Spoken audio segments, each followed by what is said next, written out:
खबर उत्तर प्रदेश के अमरोहा से, जहां अमरोहा के नौगवा विधानसभा क्षेत्र के पपसराग गांव में आज योगी आदित्यनाथ पहुंचे, जहां पर सीएम योगी ने जनसभा को संबोधित करते हुए विधानसभा के चारों भाजपा प्रत्याशियों के लिए वोटों की अपील की। आपको बता दें, सीएम योगी आदित्यनाथ ने सपा व अन्य पार्टियों पर भी निशाना साधा।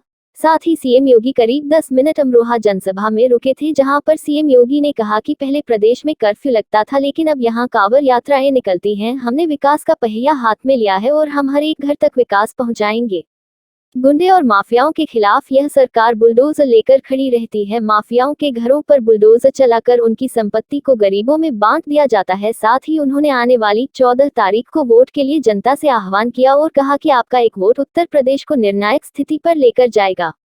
जैसे जैसे चुनाव की तारीख नजदीक आ रही है, वैसे ही राजनीतिक पार्टियों के नेता ताबड़तोड़ रैलियां कर रहे हैं। यह डबल इंजन सरकार है और इस सरकार ने महामारी में गरीबों को भी महीने में 2 बार राशन देने का काम किया है।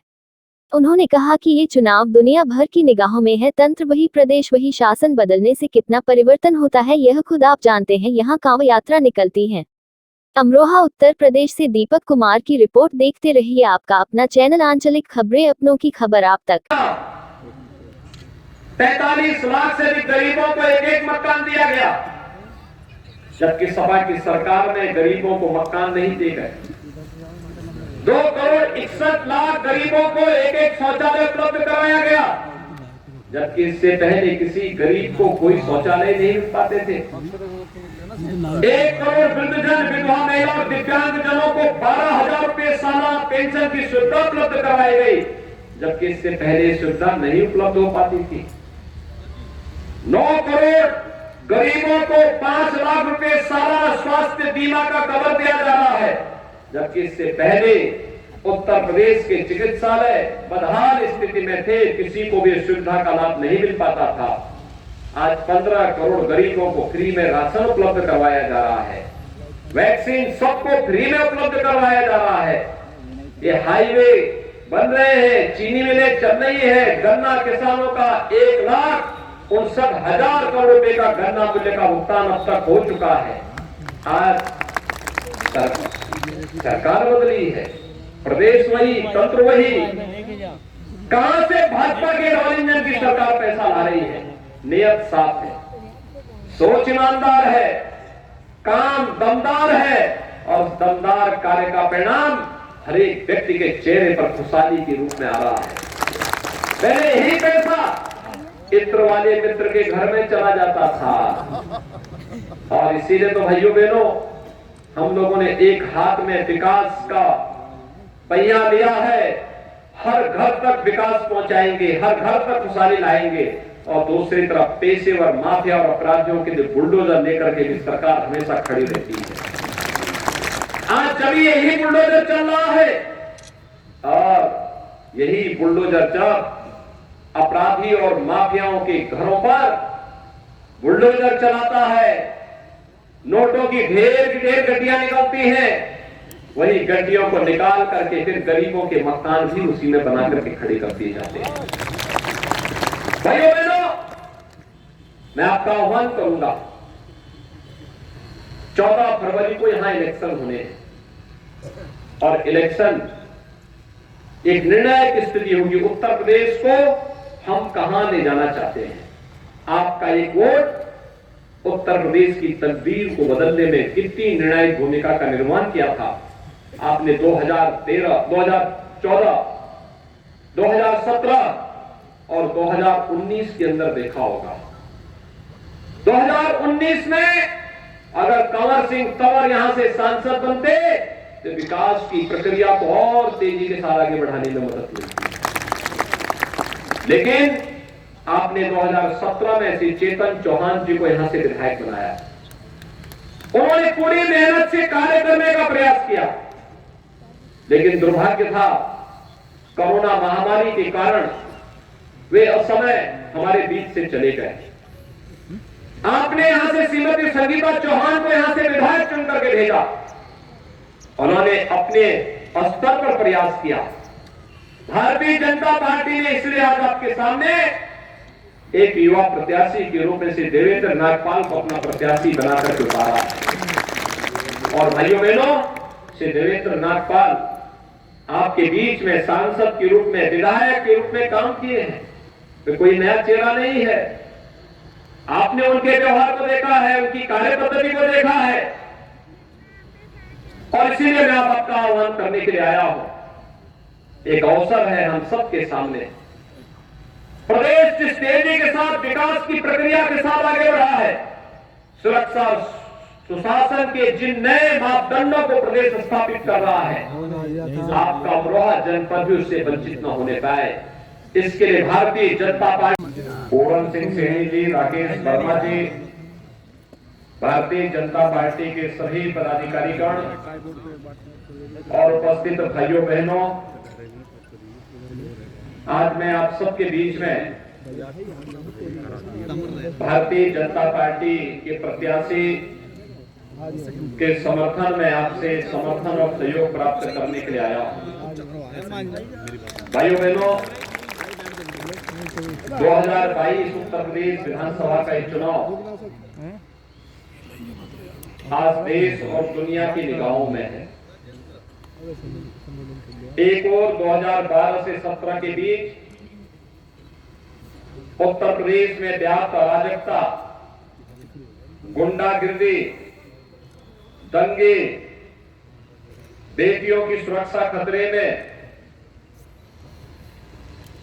कर्फ्यू के कारण पूरे प्रदेश के अंदर जिस प्रकार की अराजकता की स्थिति थी, और अराजकता के कारण व्यापारियों का पलायन एक आम बात जिस प्रदेश में थी, आज 17 से 22 के बीच में इन 5 वर्षों के दौरान प्रदेश वही, तंत्र वही, शासन बदलने से कितना परिवर्तन होता है कि आज उत्तर प्रदेश में कर्फ्यू नहीं लगता, बल्कि यहां पर शानदार कावड़ यात्राएं निकलती है।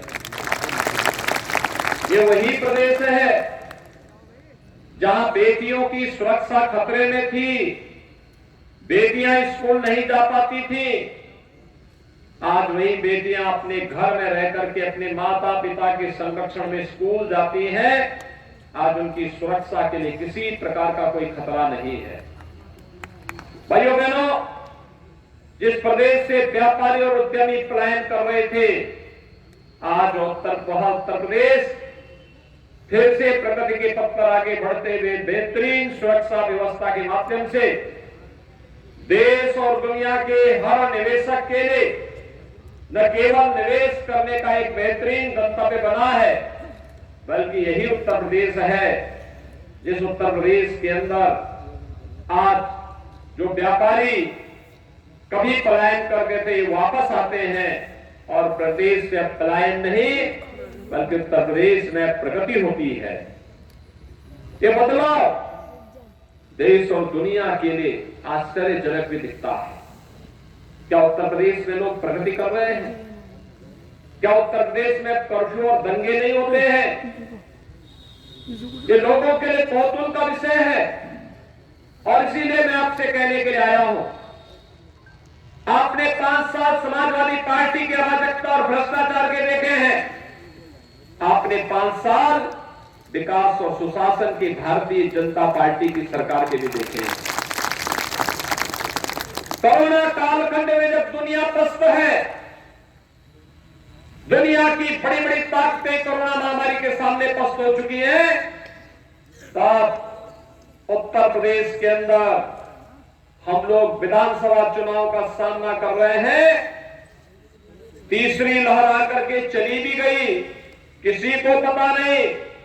27 करोड़ से अधिक लोगों को वैक्सीन की डोज दे चुके हैं। फ्री में टेस्ट, फ्री में उपचार, फ्री में वैक्सीन, सबको वैक्सीन। जो लोग वैक्सीन के खिलाफ दुष्प्रचार कर रहे थे, आज उनको मुंहतोड़ जवाब देने की आवश्यकता है। कितने लोगों ने वैक्सीन लिया है? यहां पर सभी लोग वैक्सीन ले चुके हैं, यानी 100% वैक्सीनेशन होना। विधानसभा संयोजक सुधीर जी, भगवान चौहान जी, पवनीत जी, समस्त सम्मानित मंच और सामने बैठी हमारी कार्यकर्ता जनता को मेरी हाथ जोड़कर राम राम। हम वोटों की अपील करते हुए मैं आप लोगों से यही बात करूंगी, आप लोगों ने शुरू से हमारा साथ दिया। जब हम लोग राजनीति में आए तो निर्दलीय रूप से आए थे। हम लोगों की जाति बिरादरी अगर बोलो तो पंजाबी लोग आप लोग अगर विधानसभा में ढूंढोगे तो कितने मिलेंगे? इतने से। और पूरी लोकसभा में भी ढूंढोगे तो मुश्किल से इतने से। तो आप लोगों ने हमारा हमेशा साथ दिया। देवेंद्र नागपाल जी शुरू से बोलते हैं सबका भरोसा जाति पर, मेरा भरोसा। मेरे भाइयों जरा साथ साथ बोलेंगे आज, मेरा भरोसा आप पर। आप लोगों ने हमारा साथ दिया। अभी सभी जानते हैं कि हमारे उत्तर प्रदेश में 5 साल पहले क्या हुआ करता था। 2017 से पहले गुंडों की सरकारें हुआ करती थी। आज अगर हमारे समाज में हमारी बहनें बेटियां सुरक्षित घूम रही हैं तो माननीय योगी जी की देन है। तो मैं आप लोगों से यही अनुरोध करूंगी कि ज्यादा से ज्यादा वोट डालने हैं। आप लोगों ने देवेंद्र नागपाल जी को विधायक बनाना है। गजरोला नगर पालिका तो सबने सुना है। मेरे भाइयों सुना है या नहीं सुना? मैं आज एक चीज से हैरान हूँ। मैं मेरी बहनों को कह के आई थी कि 14 फरवरी वाले दिन मेरे भाइयों को थोड़ा सा नाश्ता लेट करवाना, उन्होंने आज ही कम करवा दिया। क्या जानते हैं मेरे भाइयों में? आज हाथ खड़े करके बोलेंगे गजरोला नगर पालिका सबने देखी है, सुनिए आप लोगों ने। गजरोला नगर पालिका को एक आदर्श नगर पालिका बनाया। अब आप लोगों का साथ रहेगा तो अब के बारी है हमारी नौगावा विधानसभा की। इस बार नौगावा विधानसभा आदर्श विधानसभा बना